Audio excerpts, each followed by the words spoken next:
মসজিদে হবে এলান। ঠিক না ঠিক? আজকে আলার বাড়ছে না কমছে? প্রতিদিন শোক সংবাদ আসতেছে, সেই জন্য আমরা যেন মৃত্যুর জন্য তৈরি থাকি।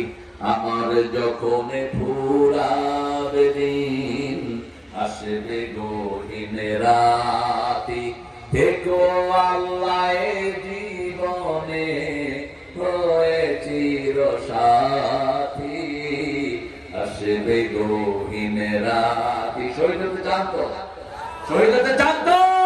হাত তুলে দেখাও মুসলমান।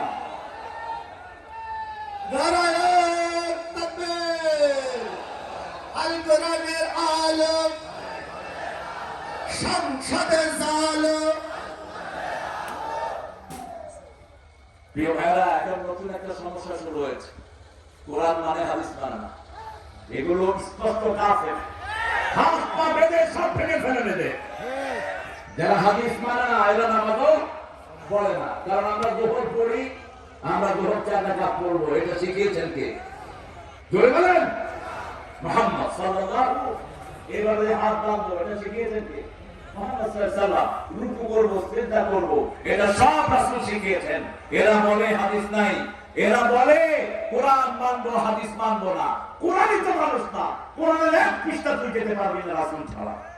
والذين يؤمنون بما أنزل إليك يؤمنون بما أنزل إليك রাসূলের উপর যা নাযিল হয়েছে ঈমান আনতে হবে। ঠিক না ঠিক? এজন্য আমানার রাসূল বিমা উনজিলা ইলাইহি মির রাব্বিহি ওয়াল মুমিনুন, রাসূলের উপর ঈমান আনতে হবে। রাসূল ছাড়া ইসলাম টিকবে না।